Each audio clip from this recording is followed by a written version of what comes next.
Congratulations on the birth of your son, and welcome to our clinic. Although it's natural for parents to be nervous before their child's procedure, especially one involving a newborn, there's little reason to worry. Tens of thousands of these procedures have been successfully performed at our clinics, and the chance of complications with our technique is exceedingly low. By following the instructions in this video, you will help ensure a gentle and easy procedure, as well as a quick and full recovery for your son. In a few minutes, you and your child will be led into the procedure room.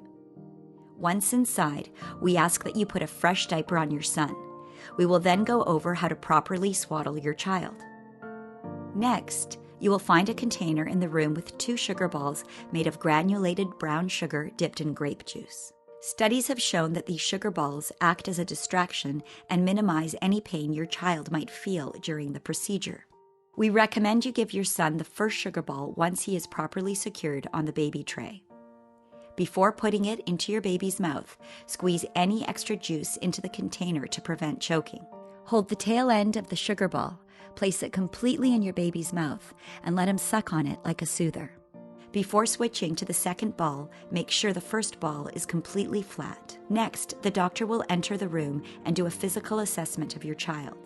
If for any reason your baby is not a candidate for the circumcision, you will be advised by the doctor, given an explanation, and a full refund. Otherwise, the doctor will then give your son a local anesthetic. By now, your son will have already received a topical anesthetic to further increase his comfort during the procedure. 5 to 10 minutes later, the doctor will return to perform the circumcision. You are free to leave right after the procedure unless the doctor asks you to stay for observation.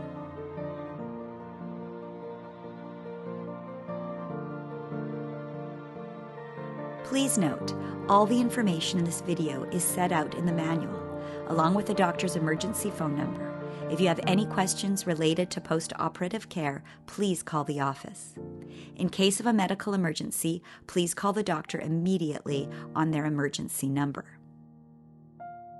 In the supplies you have received, you'll find a package of gauze and a tube of Vaseline. When your baby leaves today, he will have 2 pieces of gauze on his penis. The first piece of gauze is wrapped around his penis. The other one is placed on top. For the first 24 hours after the procedure, the pieces of gauze should be left alone. Do not try to remove them. If the gauze is soiled with urine or stool, just leave it alone. If the top piece of gauze comes off before 24 hours are up, you will need to replace it. Squeeze a quarter-sized dab of Vaseline onto a fresh piece of gauze and place it gently on top of your baby's penis. If the gauze that is wrapped around your baby's penis comes off before 24 hours are up, don't worry, just leave it. It does not need to be replaced. After 24 hours, you will need to remove all the pieces of gauze. In the event that the gauze sticks to the penis, find the end of the gauze and pull firmly but gently to remove it. You may also use a little warm water to loosen it. A little bit of bleeding is normal. After removing the gauze, continue applying Vaseline to the penis at each diaper change for the next 14 days. It is normal for the gauze that comes off the penis to have bloodstains. What is not normal is for the penis to continuously drip or ooze blood. Please check your son's diaper every hour for the first 24 hours to look for any abnormal bleeding. If you notice this type of bleeding, apply direct pressure to the penis as demonstrated by our staff for 3 minutes at a time, releasing pressure for 3 to 5 seconds in between. Repeat this for 9 minutes in total and call the doctor immediately on their emergency number if the bleeding persists.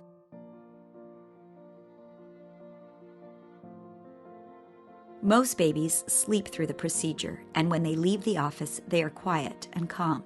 There's a good chance your baby will be very sleepy and will sleep for 6 to 8 hours after the procedure. This is completely normal. However, there is a small chance a baby might get upset after the procedure and begin crying as the anesthetic wears off. This is usually short-lived and is not harmful for the child.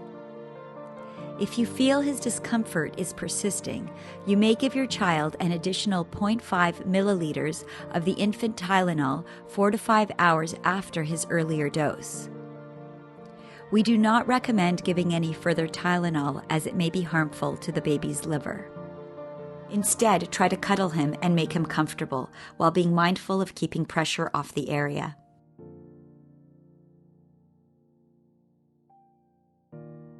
For the first 24 hours, wrap your baby's legs with a receiving blanket, also known as swaddling, to avoid leg movement. The more he moves, the more he is prone to bleeding. Here is how you swaddle your baby. We will show you once again in the procedure room. Lay your receiving blanket down on the diagonal. Fold down the top corner and place your baby down with his arms above the fold. Hold your baby's legs and fold the right corner of the blanket over and firmly tuck in the edge. Fold the bottom corner of the blanket up underneath your baby's arm, leaving the corner exposed.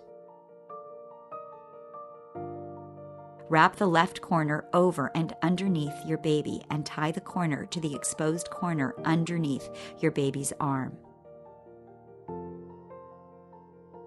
Your baby is now swaddled.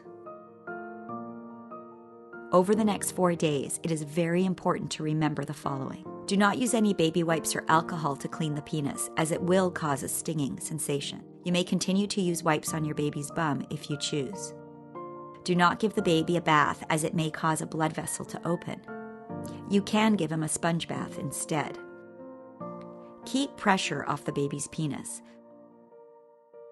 Please do not carry him on your shoulder. Cradle him instead. To burp your baby, set him upright on your lap to keep the pressure off his penis. To provide additional protection, you may wish to double diaper your son. It's normal to see some yellow discoloration of the skin at the circumcision site. However, you do have to watch out for signs of a fever. If your child feels warm, take their temperature. And if they have a fever, you should call the doctor. As your son heals, make sure you can see the full head of the penis and that it remains fully exposed. Nothing should be attaching to the head or the rim of the penis. If you notice anything attaching to or covering the head of the penis, please call the office to book a follow-up visit. For more information on the healing process and the visual appearance, you can consult the materials in your manual. Thank you for watching and for choosing our clinic.